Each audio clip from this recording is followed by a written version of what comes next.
Because pride makes you go out in the world and makes you project your assumptions onto the world as an entrepreneur. And you think, well, I know what's best for the customer. I know what's best for everybody.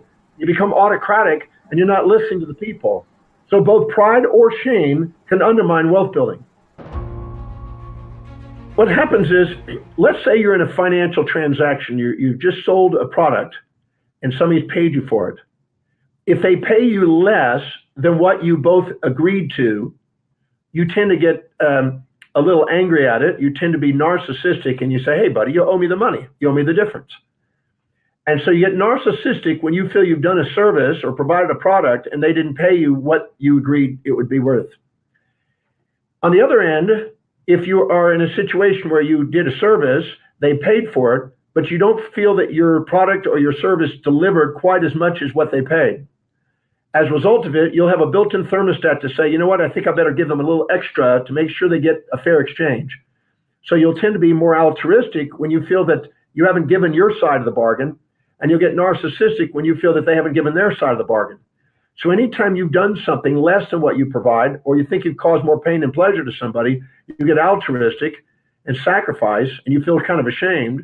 And anytime you do something you feel you've done more than that, you get narcissistic and feel kind of proud.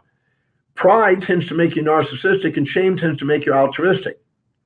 Well, when you're altruistic, if you go into a business transaction, you'll tend to negotiate away your profits on the negotiation table. If you're narcissistic, you'll try to get as much as you can from them and be unfair. Both narcissism and altruism ultimately underlie some of the things that undermine wealth building. It's when you're authentic with yourself and you're in a state of equanimity, you're not exaggerating or minimizing yourself, not pride or shame, and you're in a state of equity with them, you're not minimizing them with resentment or putting them up on a pedestal with infatuation, but you've leveled the playing field, that you have the highest probability of sustainable long-term transactions with people, called fair exchange. And there's inequity. That's why they call it shares and equities in the financial industry. You're sharing in an equal manner. You want a relationship when you're married that somebody is a match that you respect. You want to be in business with people you respect and have a balance to. And when you have wealth and a cushion of capital, you're more likely to select the clients that are more in line and you respect, instead of being desperate and taking anybody. So shame and guilt underlie and undermine wealth building, because it makes you tend to feel that you owe people things. And so anybody that comes along is an opportunist, and anybody there that feels like they want an open hand, a charitable thing, they can come to you and you'll be willing to give out, and you won't value yourself.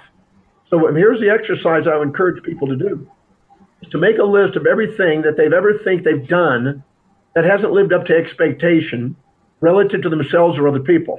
Something they feel guilt about, shame about, or feel like they don't want people to know about, anything they want to hide, they don't want anybody to see or know about. Make a list of them and find out how whatever you did served you and others, the people specifically that you thought were shortchanged or hurt by it.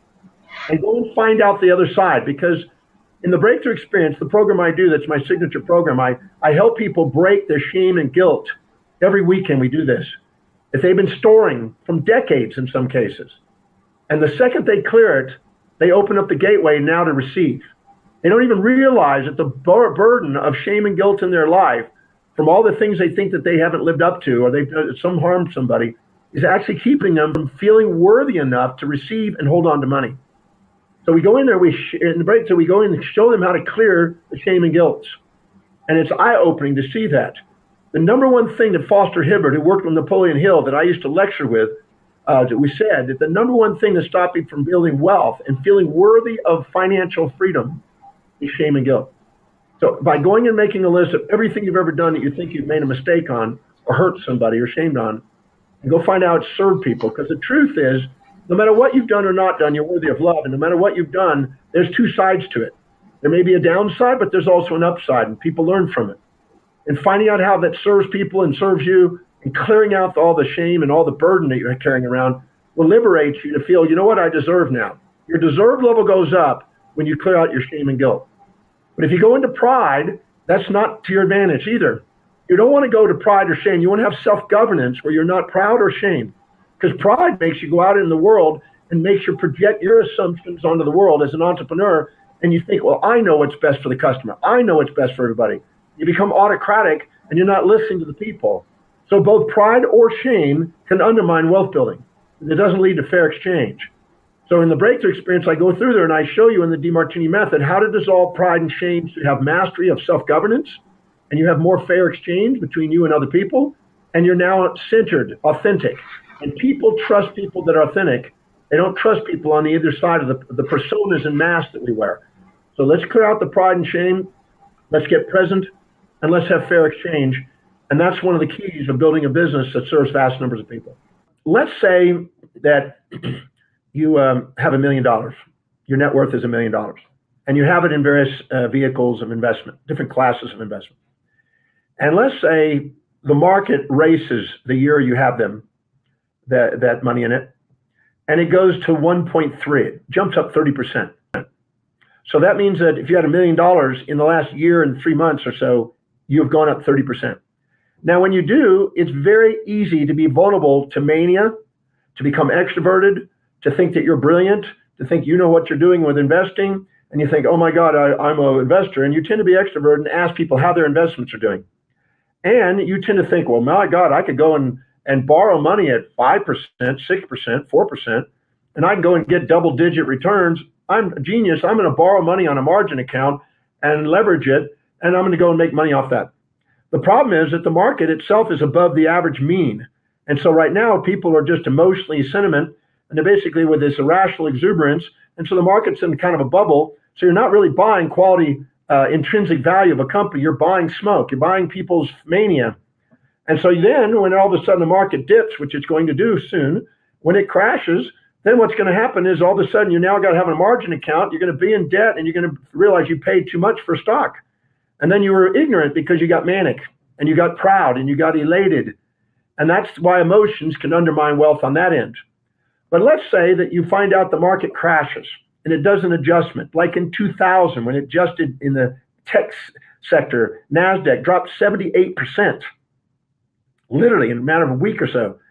78%. That's a massive drop. So now if you had $1 million, imagine if it dropped to 200,000. Whoa, you'd be trying to sell out quick. You wouldn't probably have the skills to know how to short the market. You'd sell out quick, and man, you'd be depressed. You want to sell out quick because now you're frightened and you're depressed. And so you do foolish things with your money. When in actuality, when the market's crashing, that's the time to buy. And when the market is up above a really high percentage, might be wise to sell, or at least just sustain it. That's why you need liquid capital and a cushion to make sure you buffer and mitigate the volatilities of your emotions, because emotions destroy wealth because they get manic and they do foolish things using other people's money because you're narcissistic, or the other, you're altruistic. When you're frightened and minimizing yourself and feel ashamed, you give it to other people. You sell out. So pride and shame, greed and fear, the two basic emotions, if they're taken to extreme, almost guaranteed to undermine wealth building and cause you to activate your amygdala, which is the animal brain. And animals usually don't become wealthy. Humans do. You need to stay in your executive center. You need to have a strategy. You need to follow the strategy. You need to have a liquid cushion to make sure that the emotions are mitigated, and you have capital. So if the market goes down, great, time to buy. That's why Buffett and these guys that have a lot of money keep a lot of cash on reserve. They wait for obvious crashes for the cash for the crash. And then they take advantage of incredible deals. And then they make money without having to do much thinking. So it's emotions that undermine wealth, and it's immediate gratification and gambling speculations that usually get you in trouble. And but it's a long-term visionary that usually gets ahead. And I'm the turtle, not the tortoise. The tortoise, not the hare, as they said. And I watch a lot of people that are going all over the place doing and trying to get the quickest get-rich scheme, which is the amygdala, which is the gambling casino.